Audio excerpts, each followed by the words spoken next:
उभे तांकर direct student जीवन रे बहुत किछि पाइछु प्रतिदान रे किछि देई पारनु पूरा भारत वर्षर बहुत सांबादिकता और गणयोगायोगर छात्र छात्री आज मर्माहत शिक्षक शिक्षयित्री आज मर्माहत या भितर गोटे आश्वस्ति जे सार तांकर जो मर शरीर को आनाटोमी विभाग को दान करने बोली कर इच्छा पत्र देइथिले एवं से अनुसार आज तांकर जो मर शरीर मध्य आनाटोमी विभाग को दान करा जायछि यह निश्चित भाव में तांकर मरण पर मध्य अनेकंकर कार्य रे लागिबो तेणु से मरी मध्य अमर तांको प्रति गभीर श्रद्धांजलि। हाँ सी भी गाँव गोटे बड़ उपलब्धि सार माने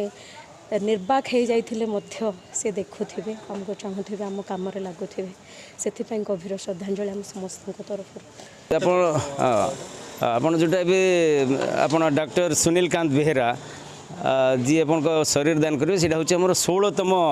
शरीर दान एमकेसीज मेडिकल कॉलेज पाई आउ भली जड़े सुपरिचित व्यक्ति जिते माने मेडिकल कॉलेज को तांकर शरीर दान करेंगे आमर जो एकाडेमिक आमर रिसर्च एक्टिविटी रे जो लगे आईटा गोटे भल मेसेज आप सोसाइटी की जीव अधिकार अधिका लोक या द्वारा मोटिवेट हेबे तांको माने शरीर दान करने मु भारी माने धन्यवाद जनइबी तांको परिवार वर्ग को कहीं आप मरीगला आम शरीर आमर नुह सेटा हूँ परिवार वर्गंकर से जो परिवार वर्ग माने जो स्टेप नहीं माने गोटे noble step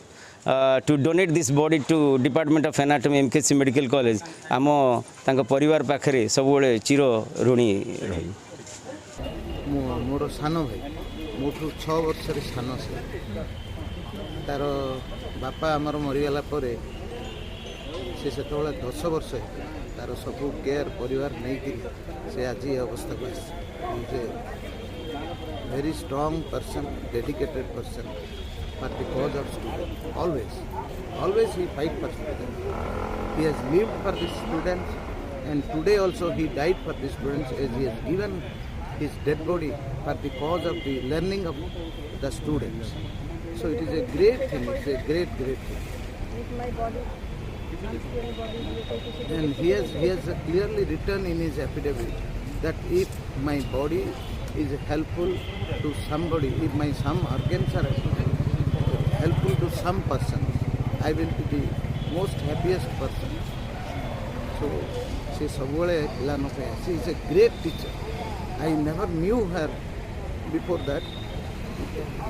Yesterday night, so many students are there. They spoke so high about him,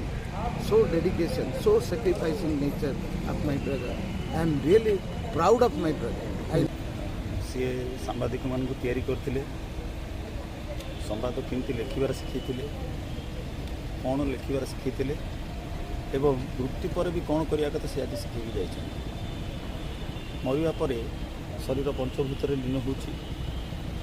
सी जो जीवनतमान छात्र छात्री